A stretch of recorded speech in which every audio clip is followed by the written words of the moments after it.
할렐루야. 오늘도 참 감사한 하루입니다. 제가 있는 이곳과 여러분 계신 그곳에 우리 성령님 함께 하심을 믿고 감사드립니다. 오늘 성령님과 함께 시리즈 말씀 한 구절 같이 읽고 살펴보도록 하겠습니다.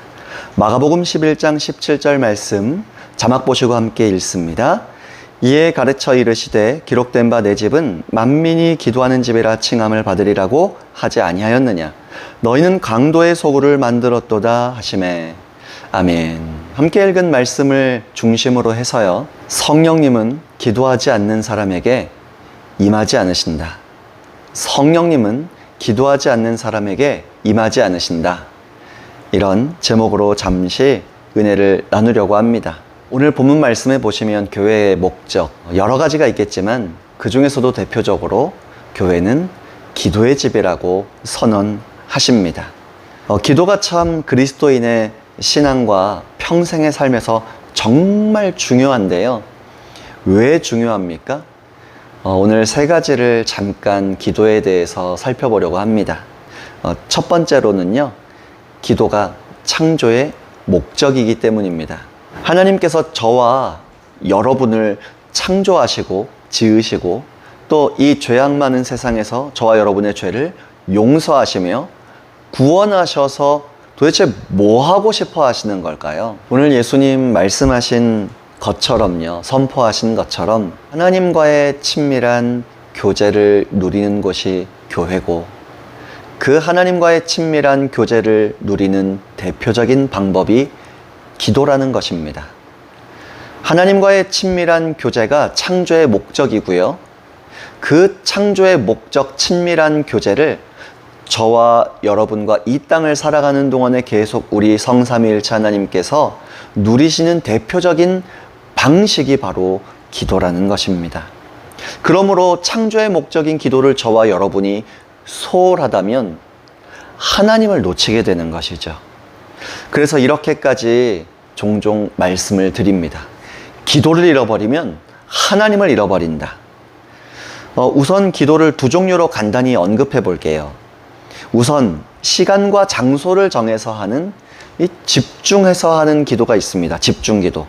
그리고 일상의 삶에서 저와 여러분이 가정과 일터가 다 다르죠. 사역을 하시는 분도 계신데 이 모든 삶 속에서 그분을 생각하고 마음으로 말을 걸고 혼자 있을 땐 입을 열어서 그분께 고백을 하고 의논하고 여쭤보고 또 그것에 대해 우리 성령님을 통해서 하늘아버지께서 예수님께서 뭐라고 속삭이시고 혹은 감동을 주시고 인도하시는지 집중하는 삶을 사는 삶의 기도가 있습니다.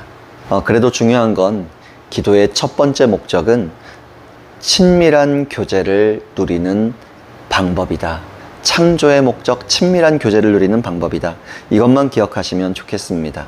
기도 없이 하나님을 잃어버리고 밥 먹고 살고 출근하는 이 모든 것들이 이미 재앙이라는 겁니다. 하나님 없이 하는 그 모든 삶이 재앙이라고요. 왜냐하면 창조의 목적이 하나님과 동행하는 건데 이 동행을 기도로 누리지 못하고 하는 그 모든 게 제가 지음받은 목적과 아무 상관이 없다는 겁니다. 그러므로 제가 목사로서 기도 없이 설교하는 것이 하나님을 잃어버리고 설교하는 것이니까 의미가 없고요. 어느 누가 은혜를 받았다 해도 소용이 없습니다. 작은 교회들로부터 초대형 교회들까지 제가 부흥회를 아무리 많이 인도해도 기도 없이, 기도의 삶 없이 설교하고 집회 다니는 거 아무 의미가 없습니다. 우리 성도님들의 삶에서도 기도 없이 하나님 놓치고 하는 내 기준에서 위대해 보이고 잘나 보이는 명예로운 삶이 아무 의미가 없다.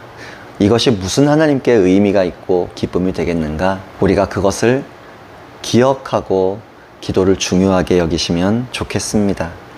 두 번째로 나누고 싶은 것은요, 성도는 기도하는 사람이다 라는 것이죠. 우리가 창조의 목적이 친밀한 교제를 나누는 것이고 그걸 대표적으로 성취하는 것이 이 기도라고 말씀을 드리고 있는데요. 성경에 보시면 기도하는 사람들만이 누리는 십자가에서 예수님 완성하시고 성취하신 그 능력을 누리는 방식이 기도다라고 말씀하신 것이죠. 그래서 기도의 사도 이엔 바운주 목사님은 이렇게 말씀하셨어요. 오늘날 세상의 분위기는 기도를 아주 무시하고 하찮게 여긴다.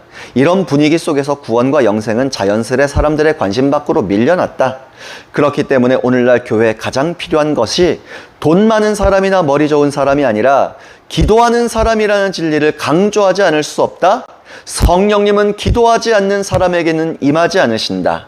성령님은 기도하는 곳에만 거하신다. 오늘 제목이 어디서 나왔는지 아시겠죠? 성령님은 기도하는 사람에게 임하십니다. 성령님께서는 기도하는 장소에 임하십니다. 그러므로 성도인 저와 여러분이 가정과 일터에서도 섬기는 교회에서도 가장 우선되어야 할 것이 바로 기도라는 것이죠. 그래서 또 이렇게 기도하는 사람들은 하나님 인정을 받고 신뢰를 얻어서요, 하나님께서 반드시 리더로 올려 보내십니다. 리더의 자리 세우십니다. 영적 권위를 위임하십니다. 그래서 마지막 세 번째로 나누고 싶어요. 저와 여러분은 리더로서 기도하는 사람이다 라는 겁니다. 리더로서, 영적 리더로서 기도하는 사람이다.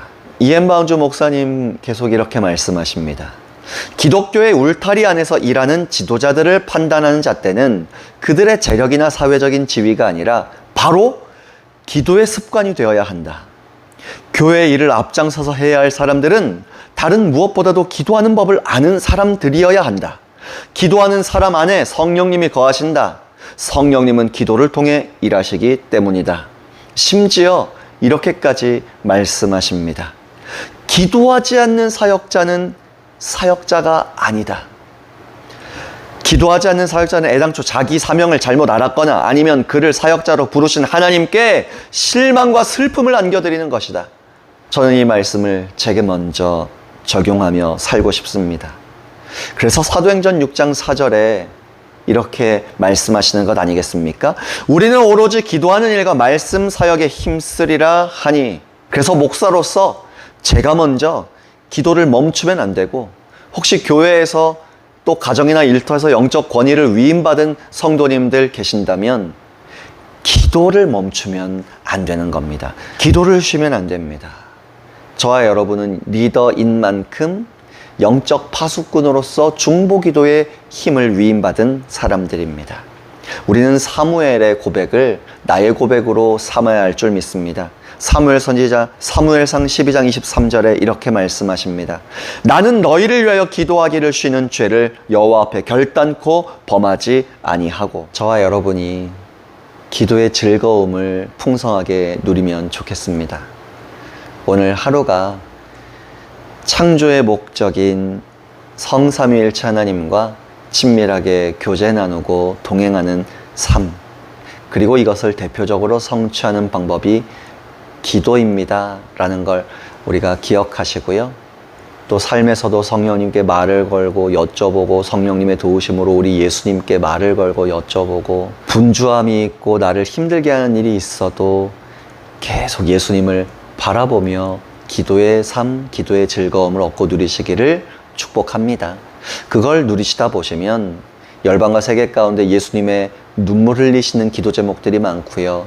예수님 얼굴에 슬픔을 안겨드리는 아픔과 고통의 일들이 많은데, 신뢰받은 기도자가 된 저와 여러분에게 중보기도의 마음, 주님의 마음과 연결시켜 주실 것입니다. 그래서 그 마음을 따라 우리가 대신 주님의 눈물을 흘리는 기도하고 중보기도로 주님 앞에 나아가서요, 예수님의 근심하시는 얼굴을, 슬퍼하시는 얼굴을 기쁨의 얼굴로 미소를 되찾아드리는 저와 여러분, 오늘 하루 기도의 삶이 되시기를, 그렇게 기도하는 저와 여러분 되시기를 축복합니다. 수고하셨습니다. 할렐루야.